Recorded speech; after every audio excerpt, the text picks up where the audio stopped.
ಹಿಂದೂಗಳಿಗೆ ಯುಗಾದಿಯು ಹೊಸ ವರ್ಷ.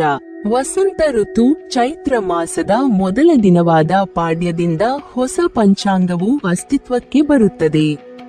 ಅಂದಿನಿಂದ ಸಂಕಲ್ಪಗಳಲ್ಲಿ ಹೊಸ ಸಂವತ್ಸರದ ಹೆಸರು ಹೇಳಲಾಗುತ್ತದೆ. ಈ ಬಾರಿ ಹಿಂದೂ ಹೊಸ ವರ್ಷವು ಮಾರ್ಚ್ 30ರಿಂದ ಪ್ರಾರಂಭವಾಗುತ್ತಿದೆ. ಹಿಂದೂ ಹೊಸ ವರ್ಷವನ್ನು ಯುಗಾದಿ ಎಂದು ಸಹ ಕರೆಯಲಾಗುತ್ತದೆ. ಹಿಂದೂ ಹೊಸ ವರ್ಷದಂದು ಅನೇಕ ಶುಭ ಯೋಗಗಳು ರೂಪುಗೊಳ್ಳುತ್ತಿದೆ. ಇದು ಕೆಲವು ರಾಶಿ ಚಿಹ್ನೆಗಳ ಜನರಿಗೆ ಹೆಚ್ಚಿನ ಲಾಭವನ್ನು ಉಂಟುಮಾಡಲಿದೆ. ಬನ್ನಿ ಇಂದಿನ ವಿಡಿಯೋದಲ್ಲಿ ಮೇಷ ರಾಶಿಯವರ ಯುಗಾದಿ ಭವಿಷ್ಯವನ್ನು ತಿಳಿದುಕೊಳ್ಳೋಣ. ಹಿಂದೂ ಹೊಸ ವರ್ಷದಿಂದ ಮೇಷ ರಾಶಿಯವರ ಅದೃಷ್ಟವು ಹೊಳೆಯಲಿದೆ. ನೀವು ಅನೇಕ ಹೊಸ ಉದ್ಯೋಗಾವಕಾಶಗಳನ್ನು ಪಡೆಯುತ್ತೀರಿ. ಶುಕ್ರ ಗ್ರಹವು ಮೇಷ ರಾಶಿಯ 12 ಮನೆಯಲ್ಲಿ ಹಿಮ್ಮುಖವಾಗಿ ಚಲಿಸಲಿದೆ. ಜಾತಕದ 12ನೇ ಮನೆಯ ಸಂಬಂಧ ನಿಮ್ಮ ಖರ್ಚು ಮತ್ತು ನಿದ್ರೆಯೊಂದಿಗೆ ಇರಲಿದೆ. ಹಾಗಾಗಿ ಶುಕ್ರನ ಈ ಸಂಚಾರದಿಂದಾಗಿ ನಿಮಗೆ ಪ್ರತಿಯೊಂದು ರೀತಿಯ ಸಂತೋಷ ಲಭಿಸುವುದು. ಜೊತೆಗೆ ಕೆಲಸದಲ್ಲಿ ನಿಮಗೆ ಸಾಕಷ್ಟು ಲಾಭ ದೊರಕುವುದು. ನಿಮ್ಮ ಸಂಗಾತಿಯ ಸಂಪೂರ್ಣ ಬೆಂಬಲವು ನಿಮಗೆ ಅಗತ್ಯವಿರುವ ಸಮಯದಲ್ಲಿ ದೊರಕುವುದು. ಇದರೊಂದಿಗೆ ನಿಮಗೆ ಸಂತಾನ ಭಾಗ್ಯದ ಪ್ರಾಪ್ತಿಯಾಗುವುದು. ಉದ್ಯೋಗದಲ್ಲಿ ಬದಲಾವಣೆಗೆ ಈ ಸಮಯ ಶುಭವಾಗಿರುತ್ತದೆ. ಉತ್ತಮ ಉದ್ಯೋಗದ ಅವಕಾಶಗಳು ಎಲ್ಲಿಂದಲೂ ಬರಬಹುದು. ಜನರು ನಿಮ್ಮ ಕೆಲಸವನ್ನು ಮೆಚ್ಚುತ್ತಾರೆ. ಕಚೇರಿಯಲ್ಲಿ ನೀವು ಹಿರಿಯ ಅಧಿಕಾರಿಗಳಿಂದ ಸಂಪೂರ್ಣ ಬೆಂಬಲವನ್ನು ಪಡೆಯುತ್ತೀರಿ. ಬಡ್ತಿ ಅಥವಾ ವೇತನ ಹೆಚ್ಚಳದ ಸೂಚನೆಗಳಿವೆ. ಈ ಹೊಸ ವರ್ಷವು ಮೇಷ ರಾಶಿಯಲ್ಲಿ ಜನಿಸಿದವರಿಗೆ ಸರಾಸರಿಯಿಂದ ಉತ್ತಮ ವರ್ಷವಾಗಿರುತ್ತದೆ. ಕೆಲವು ಸವಾಲುಗಳು ಮತ್ತು ಅಡೆತಡೆಗಳು ಇರಬಹುದು, ಆದರೆ ಬೆಳವಣಿಗೆ ಮತ್ತು ಯಶಸ್ಸಿಗೆ ಅವಕಾಶಗಳಿವೆ. ಮೇಷ ರಾಶಿಯವರಿಗೆ ಈ ವರ್ಷ ಖರ್ಚುಗಳು ಹೆಚ್ಚಾಗಿರುತ್ತವೆ ಮತ್ತು ಗಳಿಕೆ ಉತ್ತಮವಾಗಿರುತ್ತದೆ. ಮೇಷ ರಾಶಿಯವರಿಗೆ ಈ ವರ್ಷ ನಿಮ್ಮ ಸಂಗಾತಿಯೊಂದಿಗಿನ ಜೀವನವು ಸಂತೋಷವಾಗಿರುತ್ತದೆ. ಮೇಷ ರಾಶಿಯವರಿಗೆ ಮುಂದಿನ ಕೆಲವು ತಿಂಗಳುಗಳಲ್ಲಿ ಮದುವೆ ಯೋಗ ಅನುಕೂಲಕರವಾಗಿಲ್ಲದ ಕಾರಣ ಮದುವೆಯ ಮೈತ್ರಿಗಳ ಬಗ್ಗೆ ಸ್ವಲ್ಪ ಜಾಗರೂಕರಾಗಿರಬೇಕು. ಮೇಷ ರಾಶಿಗೆ ಮೀನ ರಾಶಿಯಲ್ಲಿ ಶನಿಯ ಸಂಚಾರವು ನಿಮ್ಮ ಚಂದ್ರ ರಾಶಿಯಿಂದ 12ನೇ ಮನೆಯಲ್ಲಿ ನಡೆಯುತ್ತದೆ. ಈ ಸಂಚಾರವು 2025ರ ಮಾರ್ಚ್ 29ರಿಂದ 2027ರ ಜೂನ್ 3ರವರೆಗೆ ನಡೆಯಲಿದೆ. ಶನಿಯ ಈ ಸಂಚಾರವು 26 ತಿಂಗಳವರೆಗೆ ಇರಲಿದೆ. ಶನಿಯು ನಿಮ್ಮ 10ನೇ ಮತ್ತು 11ನೇ ಮನೆಯ ಅಧಿಪತಿಯಾಗಿದ್ದಾನೆ. ಶನಿಯ ಈ ಸಂಚಾರದಿಂದಾಗಿ ನೀವು ಸಾಡೆಸಾತಿಯಾದ ಆರಂಭದ ಹಂತದಲ್ಲಿರುವಿರಿ. ಶನಿಯು ನಿಮ್ಮ ಕರ್ಮಗಳಿಗೆ ಅನುಗುಣವಾಗಿ ಫಲಗಳನ್ನು ನೀಡುವನು ಎಂದು ಹೇಳಲಾಗುತ್ತದೆ. ನೀವು ಕಷ್ಟಪಟ್ಟು ಕೆಲಸ ಮಾಡಿದರೆ ಶನಿಯು ನಿಮಗೆ ಉತ್ತಮ ಫಲಿತಾಂಶವನ್ನು ನೀಡುವನು. ವೃತ್ತಿ ಜೀವನ, ಹಣಕಾಸು, ಸಂಬಂಧ ಅಥವಾ ಆರೋಗ್ಯ, ನಿಮ್ಮ ಜೀವನದ ಯಾವುದೇ ಕ್ಷೇತ್ರಗಳಾಗಿರಲಿ, ಶನಿಯು ನಿಮ್ಮ ಕರ್ಮಗಳಿಗೆ ಅನುಗುಣವಾಗಿ ಫಲವನ್ನು ನೀಡುವನು. ಹಾಗಾಗಿ ನೀವು ನಿಮ್ಮ ಕೆಲಸಗಳ ಬಗ್ಗೆ ಹೆಚ್ಚಿನ ಕಾಳಜಿಯನ್ನು ವಹಿಸಬೇಕಾಗುತ್ತದೆ. ಮೇ ತಿಂಗಳು ಆರಂಭವಾಗುವವರೆಗೂ ಕೆಲಸ ಕಾರ್ಯಗಳಲ್ಲಿ ಸ್ವಲ್ಪ ವಿಳಂಬವಾಗುವ ಕಾರಣ ಮನಸ್ಸಿನಲ್ಲಿ ಚಿಂತೆ ಇರುತ್ತದೆ. ನಿಮಗೆ ಈಗಾಗಲೇ ಇರಬಹುದಾದ ಆರೋಗ್ಯ ದೋಷಗಳನ್ನು ಯಾವುದೇ ಕಾರಣಕ್ಕೆ ಕಡೆಗಣಿಸಬೇಡಿ. ಒಂದು ವೇಳೆ ಕಡೆಗಣಿಸಿದರೆ ಸಣ್ಣ ಪುಟ್ಟ ದೋಷವು ದೊಡ್ಡದಾಗುತ್ತದೆ. ಕುಟುಂಬದಲ್ಲಿ ಉಂಟಾಗುವ ಭಿನ್ನಾಭಿಪ್ರಾಯವು ಕುಟುಂಬದ ಸದಸ್ಯರ ನಡುವೆ ಪರಸ್ಪರ ಅವಿಶ್ವಾಸ ತುಂಬುತ್ತದೆ. ಉತ್ತಮ ಆದಾಯವಿದ್ದರೂ ಹಣಕಾಸಿನ ಕೊರತೆ ಕಂಡುಬರುತ್ತದೆ. ಹಣಕಾಸಿನ ಉಳಿತಾಯದ ಯೋಜನೆ ರೂಪಿಸಿದರೂ ಸಾಕಾರಗೊಳ್ಳುವುದು ಕಷ್ಟ. ಪರಿಶ್ರಮದಿಂದ ಮಾತ್ರ ಹಣಕಾಸು ಯೋಜನೆಗಳು ಜಾರಿಯಾಗಬಹುದು. ಕುಟುಂಬದಲ್ಲಿ ಮಂಗಳ ಕಾರ್ಯಗಳು ನಡೆಯಲಿವೆ.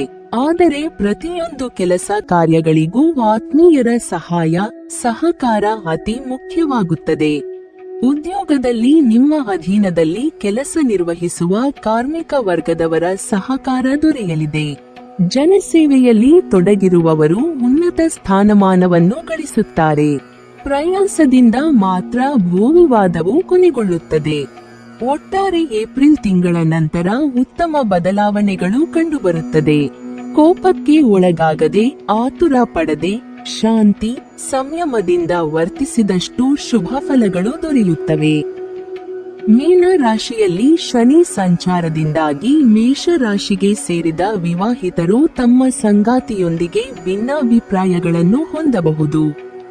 ಇದರಿಂದ ಪಾರಾಗಲು ನೀವು ಪರಸ್ಪರ ಮಾತನಾಡಿ ರಾಜಿ ಮಾಡಿಕೊಳ್ಳುವುದು ಉತ್ತಮ. ಬಲವಾದ ಸಂಬಂಧಕ್ಕಾಗಿ ನೀವು ಮದುವೆಯ ಮೊದಲು ಮತ್ತು ನಂತರ ಪರಸ್ಪರರನ್ನು ಉತ್ತಮವಾಗಿ ಅರ್ಥ ಮಾಡಿಕೊಳ್ಳುವುದು ಅಗತ್ಯ. ಪರಸ್ಪರ ಮಾತುಗಳನ್ನು ಸರಿಯಾಗಿ ಆಲಿಸುವುದು ಮತ್ತು ಹಠಾತ್ತಾಗಿ ಪ್ರತಿಕ್ರಿಯೆಗಳನ್ನು ನೀಡದೇ ಇರುವುದರಿಂದ ಜಗಳಗಳನ್ನು ತಡೆಯಬಹುದು ಮತ್ತು ಸಂಬಂಧವನ್ನು ಬಲಪಡಿಸಲು ಇದು ಸಹಾಯ ಮಾಡುತ್ತದೆ. ಹಾಗಾಗಿ ಅನಗತ್ಯ ಮಾತುಗಳು ಮತ್ತು ವಾದ ವಿವಾದಗಳಿಂದ ದೂರವಿರುವ ಮೂಲಕ ನಿಮ್ಮ ಕುಟುಂಬ ಜೀವನವನ್ನು ಶಾಂತಿಯುತವಾಗಿರಿಸಿಕೊಳ್ಳಬಹುದಾಗಿದೆ. ಈ ಅವಧಿಯಲ್ಲಿ ನೀವು ನಿಮ್ಮ ಜೀವನವನ್ನು ಸಮತೋಲನದಲ್ಲಿರಿಸುವುದು ಮುಖ್ಯ ಮತ್ತು ದೀರ್ಘಕಾಲೀನ ಸಂಬಂಧವನ್ನು ಕಾಪಾಡಿಕೊಳ್ಳಲು ಸಕಾರಾತ್ಮಕ ವಿಷಯಗಳ ಕಡೆಗೆ ಹೆಚ್ಚಿನ ಗಮನವನ್ನು ನೀಡುವುದು ಅಗತ್ಯ. ಜ್ಯೋತಿಷ್ಯದಲ್ಲಿ ಮಂಗಳ ಗ್ರಹವು ಸೇನಾಧಿಪತಿ ಮತ್ತು ಭೂಮಿಯ ಪುತ್ರನ ಸ್ಥಾನಮಾನವನ್ನು ಹೊಂದಿದೆ. ಮಂಗಳ ಗ್ರಹವು ಅಗ್ನಿ ರಾಶಿಯಾಗಿದ್ದು ಯುದ್ಧ, ಧೈರ್ಯ, ಶೌರ್ಯ ಮತ್ತು ರಕ್ತಪಾತಕ್ಕೆ ಕಾರಣವಾದ ಗ್ರಹ ಎಂದು ಪರಿಗಣಿಸಲಾಗಿದೆ. ವ್ಯಕ್ತಿಯ ಜಾತಕದಲ್ಲಿ ಮಂಗಳನ ಪ್ರಭಾವದಿಂದಾಗಿ ಅವನು ಸ್ವಭಾವತಃ ಅತ್ಯಂತ ಧೈರ್ಯಶಾಲಿ ಮತ್ತು ಶೌರ್ಯಶಾಲಿಯಾಗಿರುತ್ತಾನೆ. ಮೇಷ ರಾಶಿ ಅಧಿಪತಿ ಮಂಗಳ ಆಗಿರುವುದರಿಂದ ಸಮಯದಲ್ಲಿ ಮೇಷ ರಾಶಿಯವರಿಗೆ ಸಂಪತ್ತು ಮತ್ತು ಸಮೃದ್ಧಿಯಲ್ಲಿ ಹೆಚ್ಚಳವಾಗಬಹುದು. ಬಹಳ ದಿನಗಳಿಂದ ಬಾಕಿ ಉಳಿದಿದ್ದ ಕೆಲಸಗಳು ಪೂರ್ಣಗೊಳ್ಳಬಹುದು. ಇದರೊಂದಿಗೆ ನಿರುದ್ಯೋಗಿಗಳಿಗೆ ಉದ್ಯೋಗ ಸಿಗುವ ಸಾಧ್ಯತೆಗಳು ಹೆಚ್ಚಿವೆ. ನೀವು ಈ ಬಡ್ತಿಗಾಗಿ ಬಹಳ ದಿನಗಳಿಂದ ಕಾಯುತ್ತಿದ್ರಿ, ಈಗ ಅದರಲ್ಲಿ ಯಶಸ್ಸನ್ನು ಪಡೆಯಬಹುದು. ಈ ಸಮಯದಲ್ಲಿ ಮನಸ್ಸು ಸಂತೋಷ ಮತ್ತು ಶಾಂತವಾಗಿರುತ್ತದೆ. ನಿಮ್ಮ ಸಹೋದರ ಸಹೋದರಿಯರಿಂದ ನಿಮಗೆ ಬೆಂಬಲ ಸಿಗುತ್ತದೆ. ವೃತ್ತಿ ಜೀವನದಲ್ಲಿ ಉತ್ತಮ ಪ್ರಗತಿ ಸಾಧಿಸುವ ಸಾಧ್ಯತೆಗಳಿವೆ. ಉದ್ಯೋಗಿಗಳಿಗೆ ಲಾಭದ ಅವಕಾಶಗಳು ಹೆಚ್ಚಾಗುವ ಸಾಧ್ಯತೆಯಿದೆ. ಶನಿಯು ಮೇಷ ರಾಶಿಯ 11ನೇ ಮನೆಯಲ್ಲಿ ಚಲಿಸುವುದರಿಂದಾಗಿ ನಿಮಗೆ ಆರೋಗ್ಯಕ್ಕೆ ಸಂಬಂಧಿಸಿದಂತೆ ಅನಿರೀಕ್ಷಿತ ಸವಾಲುಗಳು ಎದುರಾಗಬಹುದು. ಹಾಗಾಗಿ ನಿಮ್ಮ ಆರೋಗ್ಯದ ಬಗ್ಗೆ ಹೆಚ್ಚಿನ ಗಮನವನ್ನು ನೀಡುವುದು ಮುಖ್ಯ ಮತ್ತು ಯಾವುದೇ ರೀತಿಯ ಬೇಜವಾಬ್ದಾರಿತನವನ್ನು ಹೊಂದದೇ ಇರುವುದು ಉತ್ತಮ. ಈ ಅವಧಿಯಲ್ಲಿ ನೀವು ಹೆಚ್ಚು ಒತ್ತಡಕ್ಕೆ ಒಳಗಾಗಬೇಡಿ ಮತ್ತು ನಿಮ್ಮ ಒತ್ತಡಗಳನ್ನು ಸರಿಯಾದ ರೀತಿಯಲ್ಲಿ ನಿಭಾಯಿಸಲು ಯೋಗ, ಧ್ಯಾನ ಇತ್ಯಾದಿಗಳನ್ನು ಅಭ್ಯಾಸ ಮಾಡುವುದು ಉತ್ತಮ. ಜೊತೆಗೆ ಆರೋಗ್ಯಕರ ಜೀವನವನ್ನು ನಡೆಸಲು ನಿಯಮಿತವಾಗಿ ನಿಮ್ಮ ಆರೋಗ್ಯ ತಪಾಸಣೆಯನ್ನು ಮಾಡಿಸಿಕೊಳ್ಳಿ ಮತ್ತು ಯಾವುದೇ ಆರೋಗ್ಯ ಸಮಸ್ಯೆ ಇದ್ದರೆ ಅವುಗಳನ್ನು ಶೀಘ್ರದಲ್ಲಿ ಪರಿಹರಿಸಿಕೊಳ್ಳುವುದು ಉತ್ತಮ. ಹಾಗೆ ನಿಮ್ಮ ಆರೋಗ್ಯದ ಬಗ್ಗೆ ಸಾಕಷ್ಟು ಮುನ್ನೆಚ್ಚರಿಕೆ ಕ್ರಮಗಳನ್ನು ತೆಗೆದುಕೊಳ್ಳುವುದರಿಂದ ನಿಮ್ಮ ಆರೋಗ್ಯ ಸುಧಾರಿಸುತ್ತದೆ. ಆದ್ದರಿಂದ ಈ ಅವಧಿಯಲ್ಲಿ ನೀವು ಆರೋಗ್ಯಕರ ಜೀವನ ಶೈಲಿಯನ್ನು ಕಾಪಾಡಿಕೊಳ್ಳಿ ಮತ್ತು ರೋಗ ನಿರೋಧಕ ಶಕ್ತಿಯನ್ನು ಹೆಚ್ಚಿಸುವ ಆಹಾರಗಳನ್ನು ಸೇವಿಸಿ. ನಿಮ್ಮ ಆರೋಗ್ಯದಲ್ಲಿ ಯಾವುದೇ ಬದಲಾವಣೆಗಳು ಕಂಡರೆ ಶೀಘ್ರದಲ್ಲಿಯೇ ತಪಾಸಣೆಗೆ ತೆರಳಿ. ಆದ್ದರಿಂದ ಯಾವುದೇ ರೀತಿಯ ಆರೋಗ್ಯ ಸಮಸ್ಯೆಗಳಿಗೆ ಮುನ್ನೆಚ್ಚರಿಕೆ ಕ್ರಮಗಳೊಂದಿಗೆ ಹೆಚ್ಚಿನ ಕಾಳಜಿಯನ್ನು ಬಯಸುವುದು ಉತ್ತಮ. ಮೇ ತಿಂಗಳ ನಂತರ ಬುಧನ ನಕ್ಷತ್ರ ಬದಲಾವಣೆಯಿಂದಾಗಿ ಮೇಷ ರಾಶಿಗೆ ಸೇರಿದ ಜನರಿಗೆ ಸಾಕಷ್ಟು ಶುಭ ಫಲಿತಾಂಶ ದೊರಕಲಿದೆ. ವ್ಯಾಪಾರವನ್ನು ಮಾಡುವ ಜನರು ಈ ಅವಧಿಯಲ್ಲಿ ದೊಡ್ಡ ಅವಕಾಶಗಳನ್ನು ಪಡೆಯುವ ಸಂಭವವಿದೆ. ಕೆಲಸವನ್ನು ಮಾಡುವ ಈ ರಾಶಿಗೆ ಸೇರಿದ ಜನರು ಹೊಸ ಜವಾಬ್ದಾರಿಗಳನ್ನು ಪಡೆಯುವ ಅವಕಾಶ ದೊರಕುವುದು. ಮೇಷ ರಾಶಿಗೆ ಸೇರಿದ ಜನರು ತಮ್ಮ ಕುಟುಂಬ ಜೀವನದಲ್ಲಿ ಹಿರಿಯ ಸಹೋದರ ಮತ್ತು ಸಹೋದರಿಯರ ಸಂಪೂರ್ಣ ಬೆಂಬಲವನ್ನು ಪಡೆಯಲಿದ್ದಾರೆ. ಜೀವನದಲ್ಲಿ ಬರುವ ಹಲವು ಸಮಸ್ಯೆಗಳು ಈ ಸಮಯದಲ್ಲಿ ಕೊನೆಗೊಳ್ಳುವ ಯೋಗವಿದೆ. ವಿದೇಶಕ್ಕೆ ಸಂಬಂಧಿಸಿದ ವ್ಯಾಪಾರ ಅಥವಾ ವಿದೇಶದಲ್ಲಿ ಶಿಕ್ಷಣವನ್ನು ಪಡೆಯಬೇಕೆಂದಿರುವ ಮೇಷ ರಾಶಿಗೆ ಸೇರಿದ ಜನರ ಪ್ರಯತ್ನಗಳಿಗೆ ಈ ಅವಧಿಯಲ್ಲಿ ಅತ್ಯಂತ ಹೆಚ್ಚಿನ ಶುಭ ಫಲಿತಾಂಶಗಳು ದೊರಕುವ ಸಂಭವವಿದೆ. ಈ ರಾಶಿಯ ವ್ಯಕ್ತಿಗಳು ಸಾಕಷ್ಟು ಲಾಭ ಪಡೆಯಬಹುದು. ನಿಮ್ಮ ಆರ್ಥಿಕ ಪರಿಸ್ಥಿತಿ ಉತ್ತಮವಾಗಿರುತ್ತದೆ ಮತ್ತು ನಿಮ್ಮ ಅನೇಕ ಆಸೆಗಳು ಈಡೇರಬಹುದು. ಬುಧನ ಅನುಗ್ರಹದಿಂದ ನಿಮ್ಮ ಬೌದ್ಧಿಕ ಸಾಮರ್ಥ್ಯವು ಹೆಚ್ಚಾಗಬಹುದು. ಇದು ವಿವಿಧ ಕ್ಷೇತ್ರಗಳಲ್ಲಿ ಯಶಸ್ಸನ್ನು ಸಾಧಿಸಲು ಮತ್ತು ಮಹತ್ವದ ನಿರ್ಧಾರಗಳನ್ನು ತೆಗೆದುಕೊಳ್ಳಲು ನಿಮಗೆ ಅನುವು ಮಾಡಿಕೊಡುತ್ತದೆ. ನಂತರದ ದಿನಗಳಲ್ಲಿ ಈ ರಾಶಿ ಚಕ್ರದ ಜನರಿಗೆ ಮೃಗಶಿರ ನಕ್ಷತ್ರ ಪುಂಜಕ್ಕೆ ಗುರುವಿನ ಪ್ರವೇಶವು ಪ್ರಯೋಜನಕಾರಿಯಾಗಬಹುದು. ಈ ರಾಶಿಯ ಜನರು ಹಠಾತ್ ಆರ್ಥಿಕ ಲಾಭದ ಜೊತೆಗೆ ತಮ್ಮ ಸಂಪತ್ತಿನಲ್ಲಿ ಹೆಚ್ಚಳವನ್ನು ನೋಡಲಿದ್ದಾರೆ. ಇದರೊಂದಿಗೆ ನೀವು ವಿದೇಶ ಪ್ರಯಾಣದ ಪ್ರಯೋಜನವನ್ನು ಪಡೆಯಬಹುದು. ಹೊಸ ಉದ್ಯೋಗ ಸಿಗುವ ಸಾಧ್ಯತೆಗಳು ಸಾಕಷ್ಟು ಹೆಚ್ಚಿರುವಂತೆ ತೋರುತ್ತಿದೆ. ಇದು ನಿಮ್ಮನ್ನು ಸಂತೋಷ ಮತ್ತು ತೃಪ್ತರಾಗಿ ಕಾಣುವಂತೆ ಮಾಡುತ್ತದೆ. ಆರ್ಥಿಕ ಪರಿಸ್ಥಿತಿಯು ಉತ್ತಮವಾಗಿರುತ್ತದೆ. ವಿದೇಶಿ ಮೂಲಗಳಿಂದ ಗಮನಾರ್ಹ ಆರ್ಥಿಕ ಲಾಭಗಳು ಉಂಟಾಗಬಹುದು. ನಿಮ್ಮ ಸಂಗಾತಿಯೊಂದಿಗೆ ನೀವು ಉತ್ತಮ ಸಂಬಂಧವನ್ನು ಕಾಪಾಡಿಕೊಳ್ಳುತ್ತೀರಿ. ಆರೋಗ್ಯವು ಉತ್ತಮವಾಗಿರುತ್ತದೆ. ದೀರ್ಘಕಾಲದ ಅನಾರೋಗ್ಯವು ದೂರವಾಗಬಹುದು. ಮೀನ ರಾಶಿಯಲ್ಲಿ ಶನಿಯ ಸಂಚಾರದ ಈ ಸಂದರ್ಭದಲ್ಲಿ ನೀವು ಸಂಬಂಧಗಳಲ್ಲಿ, ಅಂದರೆ ವಿಶೇಷವಾಗಿ ಹಿರಿಯರು, ಒಡಹುಟ್ಟಿದವರು ಮತ್ತು ಪ್ರೀತಿ ಪಾತ್ರರೊಂದಿಗೆ ಸವಾಲಿನ ಸಮಯವನ್ನು ಹೊಂದಬಹುದು. ನಿಮಗೆ ಬೆಂಬಲದ ಕೊರತೆ ಮತ್ತು ಭಿನ್ನಾಭಿಪ್ರಾಯಗಳಿಂದಾಗಿ ನಿರಾಶೆ ಮತ್ತು ಚಿಂತೆ ಕಾಡುವ ಸಂಭವ ಇರುವುದು.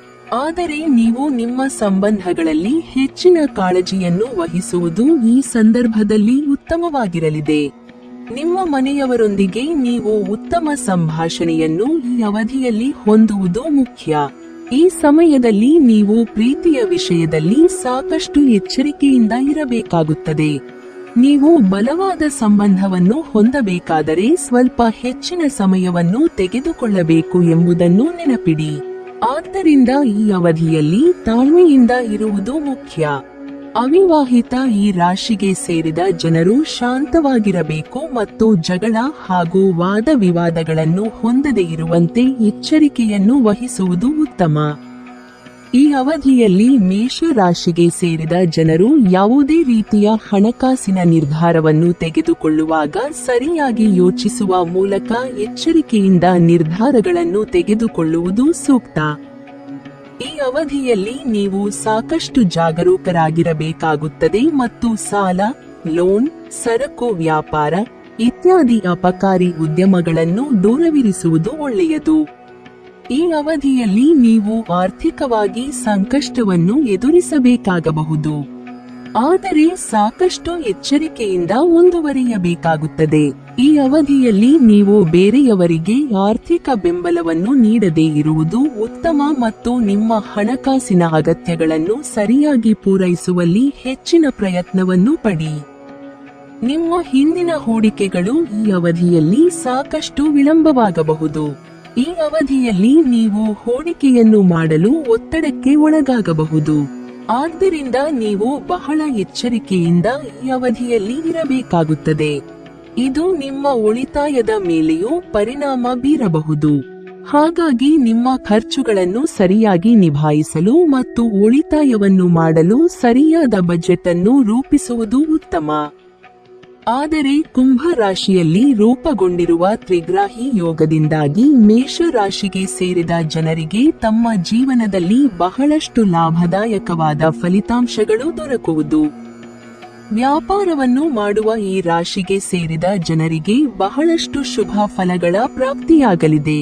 ವ್ಯಾಪಾರದಲ್ಲಿ ಅತ್ಯಂತ ಹೆಚ್ಚಿನ ಧನ ಲಾಭವಾಗುವ ಸಂಭವ ಕೂಡ ಇರುವುದು. ಮೇಷ ರಾಶಿಗೆ ಸೇರಿದ ಜನರ ಆದಾಯದಲ್ಲಿ ಸಾಕಷ್ಟು ವೃದ್ಧಿಯಾಗುವ ಸಂಭವವಿದೆ. ಈ ರಾಶಿಗೆ ಸೇರಿದ ಜನರು ತಮ್ಮ ಆದಾಯದಲ್ಲಿ ಸ್ವಲ್ಪ ಹಣವನ್ನು ಉಳಿತಾಯ ಮಾಡುವುದರಲ್ಲಿ ಯಶಸ್ಸು ಕಾಣುವರು. ಕೆಲಸವನ್ನು ಮಾಡುವ ಮೇಷ ರಾಶಿಗೆ ಸೇರಿದ ಜನರು ಬಡ್ತಿಗೆ ಸಂಬಂಧಿಸಿದಂತೆ ಶುಭ ಸುದ್ದಿಯನ್ನು ಪಡೆಯುವ ಯೋಗ ಇರುವುದು. ಮೇಷ ರಾಶಿಗೆ ಸೇರಿದ ಜನರು ಶನಿಯ ರಾಶಿ ಬದಲಾವಣೆಯ ಈ ಸಂದರ್ಭದಲ್ಲಿ ವೃತ್ತಿ ಜೀವನಕ್ಕೆ ಸಂಬಂಧಿಸಿದಂತೆ ಉತ್ತಮ ಬೆಳವಣಿಗೆಯನ್ನು ಪಡೆಯುವುದರಲ್ಲಿ ವಿಳಂಬವಾಗಬಹುದು. ಆದರೆ ನಿಮಗೆ ಪ್ರಗತಿ ದೊರಕುವುದು.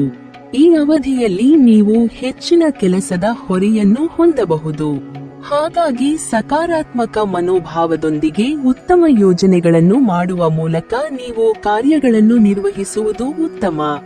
ತಮ್ಮ ವೃತ್ತಿ ಜೀವನವನ್ನು ಹೊಸದಾಗಿ ಶುರು ಮಾಡುವವರಿಗೆ ಸಣ್ಣ ಅವಕಾಶಗಳೊಂದಿಗೆ ಮುಂದೆ ಸಾಗುವುದರಿಂದ ಜೀವನದಲ್ಲಿ ಉತ್ತಮ ಸಾಧನೆಯನ್ನು ಮಾಡಲು ಮತ್ತು ಅತ್ಯುತ್ತಮವಾದ ಅನುಭವಗಳನ್ನು ಪಡೆಯುವುದರೊಂದಿಗೆ ನಿಮ್ಮ ಕೌಶಲ್ಯಗಳನ್ನು ಹೆಚ್ಚಿಸಿಕೊಳ್ಳಲು ಸಾಧ್ಯವಾಗುತ್ತದೆ. ಹಾಗಾಗಿ ಅವಧಿಯಲ್ಲಿ ನಿಮ್ಮ ಯೋಜನೆಗಳ ಬಗ್ಗೆ ಮತ್ತು ವೃತ್ತಿ ಜೀವನದಲ್ಲಿ ನಿಮ್ಮ ಗುರಿಗಳ ಬಗ್ಗೆ ಸ್ಪಷ್ಟವಾದ ಆಲೋಚನೆಗಳನ್ನು ಹೊಂದುವುದು ಮುಖ್ಯ. ಈ ಅವಧಿಯಲ್ಲಿ ನೀವು ನಿಮ್ಮ ವೃತ್ತಿ ಜೀವನವನ್ನು ಬದಲಾಯಿಸಿಕೊಳ್ಳುವುದು ಉತ್ತಮ ಆಯ್ಕೆ ಅಲ್ಲ. ಆದರೆ ನೀವು ಬದಲಾವಣೆಗಳನ್ನು ಬಯಸುವುದಾದರೆ ನೀವು ಸರಿಯಾಗಿ ಯೋಚಿಸಿದ ನಂತರ ಜವಾಬ್ದಾರಿಯುತವಾಗಿ ನಿರ್ಧಾರಗಳನ್ನು ತೆಗೆದುಕೊಳ್ಳುವುದು ಉತ್ತಮ. ನೀವು ಈ ಅವಧಿಯಲ್ಲಿ ಸಕಾರಾತ್ಮಕ ಮನೋಭಾವ ಮತ್ತು ನಿಮ್ಮ ಆತ್ಮಬಲದೊಂದಿಗೆ ಯಾವುದೇ ಅಡೆತಡೆಗಳನ್ನು ಧೈರ್ಯವಾಗಿ ಎದುರಿಸುವ ಮೂಲಕ ನಿಮ್ಮ ಗುರಿಗಳನ್ನು ತಲುಪಬಹುದಾಗಿದೆ. ನಿಮ್ಮ ಗುರಿಯನ್ನು ತಲುಪುವ ಮಾರ್ಗ ನಿಧಾನವಾಗಿದ್ದರೂ ನೀವು ಪ್ರಗತಿಯನ್ನು ಸಾಧಿಸುವಿರಿ. ವ್ಯಾಪಾರವನ್ನು ಮಾಡುವ ಜನರು ತಮ್ಮ ವ್ಯವಹಾರದಲ್ಲಿ ಪಾಲುದಾರಿಕೆಯೊಂದಿಗೆ ಮುಂದುವರಿಯುವುದರಿಂದ ಹೊಸ ಅವಕಾಶಗಳು ದೊರಕಬಹುದು. ಆದರೆ ಈ ಅವಧಿಯಲ್ಲಿ ನೀವು ಸವಾಲುಗಳನ್ನು ತೆಗೆದುಕೊಳ್ಳುವುದರೊಂದಿಗೆ ನಿಮ್ಮ ಜೀವನದ ಉತ್ತಮ ಬೆಳವಣಿಗೆಗಾಗಿ ಅವಕಾಶಗಳನ್ನು ಬಳಸಿಕೊಳ್ಳುವುದು ಒಳ್ಳೆಯದು. ಶನಿಯ ರಾಶಿ ಬದಲಾವಣೆ ಅವಧಿಯಲ್ಲಿ ಮೇಷ ರಾಶಿಗೆ ಸೇರಿದ ವಿದ್ಯಾರ್ಥಿಗಳು ತಮ್ಮ ಓದಿನಲ್ಲಿ ಸವಾಲುಗಳನ್ನು ಎದುರಿಸಬೇಕಾಗುತ್ತದೆ. ಹಾಗಾಗಿ ಹೆಚ್ಚಿನ ಕಾಳಜಿಯನ್ನು ವಹಿಸುವುದು ಉತ್ತಮ. ಇದರಿಂದಾಗಿ ಈ ಅವಧಿಯಲ್ಲಿ ವಿದ್ಯಾರ್ಥಿಗಳು ತಮ್ಮ ಓದಿನಲ್ಲಿ ಉತ್ತಮ ಸಾಧನೆಯನ್ನು ಮಾಡಬಹುದು. ಸಂಶೋಧನೆಗೆ ಸಂಬಂಧಿಸಿದ ಜನರಿಗೆ ಇದು ಉತ್ತಮ ಸಮಯವಾಗಿದೆ. ನೀವು ವಿದೇಶದಲ್ಲಿ ಓದಬೇಕೆಂದು ಪ್ರಯತ್ನವನ್ನು ಪಡುತ್ತಿದ್ದರೆ ನಿಮ್ಮ ಕನಸುಗಳು ಈ ಅವಧಿಯಲ್ಲಿ ನನಸಾಗಬಹುದಾಗಿದೆ. ಸ್ಪರ್ಧಾತ್ಮಕ ಪರೀಕ್ಷೆಗಳಿಗೆ ತಯಾರಿ ನಡೆಸುತ್ತಿರುವವರು ಈ ಅವಧಿಯಲ್ಲಿ ಹೆಚ್ಚು ಕಠಿಣ ಪರಿಶ್ರಮವನ್ನು ಮಾಡಿದರೆ ಮಾತ್ರ ಯಶಸ್ಸು ಲಭಿಸುವುದು. ಮಕ್ಕಳು ಸಹ ಉತ್ತಮ ಕೌಶಲ್ಯಗಳನ್ನು ಹೊಂದುವ ಮೂಲಕ ತಮ್ಮ ಜೀವನದ ಗುರಿಗಳನ್ನು ತಲುಪುವ ಬಗ್ಗೆ ಹೆಚ್ಚಿನ ಗಮನವನ್ನು ನೀಡಬೇಕಾಗುತ್ತದೆ. ಅವರ ಈ ಶ್ರಮದಲ್ಲಿ ತಂದೆ ತಾಯಿಯರ ಬೆಂಬಲ ಬಹಳ ಅಗತ್ಯವಾಗಿರುತ್ತದೆ. ಇದರಿಂದಾಗಿ ಅವರು ತಮ್ಮ ಗುರಿಯನ್ನು ತಲುಪಲು ಸಾಧ್ಯವಾಗುವುದು. ಮಂಗಳನ ನೇರ ಸಂಚಾರದ ಅವಧಿಯಲ್ಲಿ ಮೇಷ ರಾಶಿಗೆ ಸೇರಿದ ಜನರು ಬಹಳಷ್ಟು ಎಚ್ಚರಿಕೆಯಿಂದ ಇರಬೇಕಾಗುತ್ತದೆ. ಈ ಅವಧಿಯಲ್ಲಿ ನಿಮ್ಮ ಕಾರ್ಯಗಳು ಪೂರ್ಣಗೊಳ್ಳುವ ಬದಲು ಅಪೂರ್ಣಗೊಳ್ಳುವ ಸಂಭವ ಹೆಚ್ಚಾಗಿರುವುದು. ಈ ಸಮಯದಲ್ಲಿ ನೀವು ಹೆಚ್ಚಿನ ಕಾಳಜಿಯನ್ನು ವಹಿಸಬೇಕಾಗುತ್ತದೆ. ಈ ಅವಧಿಯಲ್ಲಿ ನೀವು ನಿಮ್ಮ ಮಾತಿನ ಬಗ್ಗೆ ಹೆಚ್ಚಿನ ಗಮನವನ್ನು ನೀಡುವ ಮೂಲಕ ಸಹನೆಯಿಂದ ವರ್ತಿಸುವುದು ಉತ್ತಮ. ಮಂಗಳನ ನೇರ ಸಂಚಾರದಿಂದಾಗಿ ಮೇಷ ರಾಶಿಗೆ ಸೇರಿದ ಜನರು ತಮ್ಮ ಸಂಗಾತಿಯೊಂದಿಗೆ ಯಾವುದಾದರೂ ವಿಷಯಕ್ಕೆ ಜಗಳ ಅಥವಾ ಮನಸ್ತಾಪ ಉಂಟಾಗುವ ಸಂಭವ ಕೂಡ ಇರುವುದು. ನಿಮ್ಮ ವೃತ್ತಿ ಜೀವನ, ವ್ಯವಹಾರ ಇತ್ಯಾದಿಗಳಲ್ಲಿ ನೀವು ಕಷ್ಟಪಟ್ಟು ಕೆಲಸ ಮಾಡಿದರು ನೀವು ಬಹುತೇಕ ಯಾವುದೇ ಉತ್ತಮ ಫಲಿತಾಂಶಗಳನ್ನು ಪಡೆಯುವುದಿಲ್ಲ.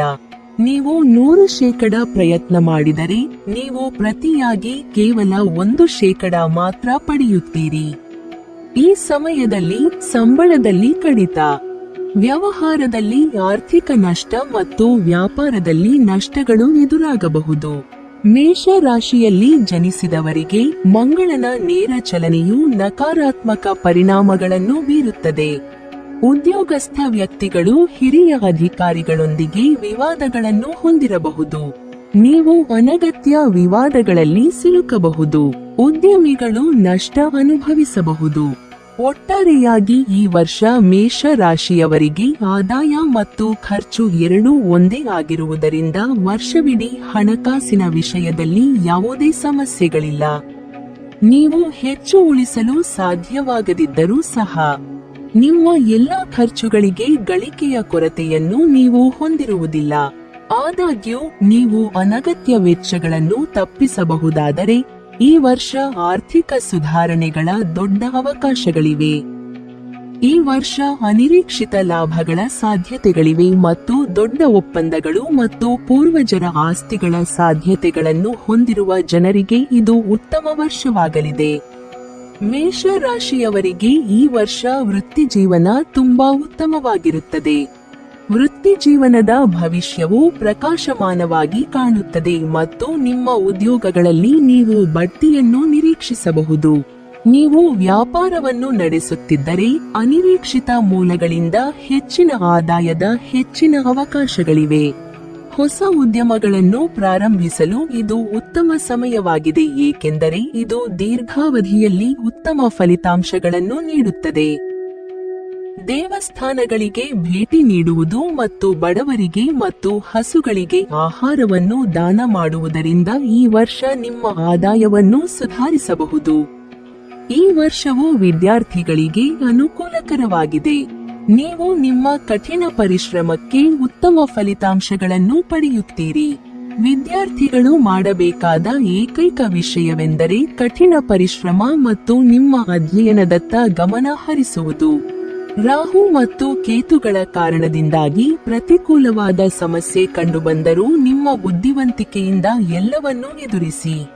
ನಿಮ್ಮ ಕಠಿಣ ಪರಿಶ್ರಮವಿಲ್ಲದೆ ನೀವು ಯಶಸ್ವಿಯಾಗಲು ಯಾವುದೇ ಮಾರ್ಗವಿಲ್ಲ ಮತ್ತು ವಿದ್ಯಾರ್ಥಿಗಳು ಉತ್ತಮ ಫಲಿತಾಂಶಗಳನ್ನು ಪಡೆಯಲು ಪ್ರಯತ್ನಗಳನ್ನು ಮಾಡಬೇಕಾಗುತ್ತದೆ. ಮೇಷ ರಾಶಿಯವರಿಗೆ ಈ ವರ್ಷ ನಿಮ್ಮ ಕೌಟುಂಬಿಕ ಜೀವನದಲ್ಲಿ ಯಾವುದೇ ಪ್ರಮುಖ ಸಮಸ್ಯೆಗಳಿರುವುದಿಲ್ಲ. ವರ್ಷದ ಮೊದಲಾರ್ಧವು ತುಂಬಾ ಶಾಂತಿಯುತವಾಗಿರುತ್ತದೆ ಮತ್ತು ನಿಮ್ಮ ಕುಟುಂಬದಲ್ಲಿ ಮಂಗಳಕರ ಘಟನೆಗಳು ಸಂಭವಿಸುವ ಹೆಚ್ಚಿನ ಅವಕಾಶಗಳಿವೆ. ಆದಾಗ್ಯೂ ಕುಟುಂಬದ ಸದಸ್ಯರೊಂದಿಗೆ ಕೆಲವು ಘರ್ಷಣೆಯ ಸಾಧ್ಯತೆಗಳಿರುವುದರಿಂದ ನೀವು ವರ್ಷದ ಕೊನೆಯಲ್ಲಿ ಸ್ವಲ್ಪ ಜಾಗರೂಕರಾಗಿರಬೇಕು. ಈ ಪರಿಸ್ಥಿತಿಯಲ್ಲಿ ನೀವು ಮಾಡಬಹುದಾದ ಉತ್ತಮ ಕೆಲಸವೆಂದರೆ ಘರ್ಷಣೆಯನ್ನು ಸಾಧ್ಯವಾದಷ್ಟು ತಪ್ಪಿಸುವುದು. ಕಠೋರವಾಗಿ ಮಾತನಾಡುವ ಮೊದಲು 2 ಬಾರಿ ಯೋಚಿಸಿ, ಇದು ನಿಮ್ಮನ್ನು ನಂತರ ತೊಂದರೆಗೆ ಸಿಲುಕಿಸಬಹುದು. ಮೇಷ ರಾಶಿಯವರಿಗೆ ಮುಂದಿನ ಕೆಲವು ತಿಂಗಳುಗಳಲ್ಲಿ ಮದುವೆ ಯೋಗ ಅನುಕೂಲಕರವಾಗಿಲ್ಲದ ಕಾರಣ ಮದುವೆಯ ಮೈತ್ರಿಗಳ ಬಗ್ಗೆ ಸ್ವಲ್ಪ ಜಾಗರೂಕರಾಗಿರಬೇಕು. ಈ ವರ್ಷದಲ್ಲಿ ಕಾಲ ಸರ್ಪ ದೋಷವನ್ನು ಉಂಟುಮಾಡುವ ರಾಹು ಮತ್ತು ಕೇತುಗಳಿಂದ ನೀವು ಸಮಸ್ಯೆಗಳನ್ನು ಎದುರಿಸಬಹುದು. ಸರ್ಪ ಶಾಂತಿ ಅಥವಾ ಸರ್ಪ ಪೂಜೆಯನ್ನು ಮಾಡಲು ಪ್ರಯತ್ನಿಸಿ. ಈ ಮೂಲಕ ಅಡೆತಡೆಗಳನ್ನು ಸ್ವಲ್ಪ ಮಟ್ಟಿಗೆ ನಿವಾರಿಸಬಹುದು. ನೀವಿನ್ನೂ ನಮ್ಮ ಚಾನೆಲ್ ಅನ್ನು ಸಬ್ಸ್ಕ್ರೈಬ್ ಮಾಡಿಲ್ವಾ? ಹಾಗಾದರೆ ಈ ಕೂಡಲೇ ಸಬ್ಸ್ಕ್ರೈಬ್ ಮಾಡಿ ಮತ್ತು ಪಕ್ಕದಲ್ಲಿರುವ ಬೆಲ್ ಐಕಾನ್ ಅನ್ನು ಕ್ಲಿಕ್ ಮಾಡಿದರೆ ನಮ್ಮ ಹೊಸ ವಿಡಿಯೋಗಳನ್ನ ನೀವು ನೋಡಬಹುದು.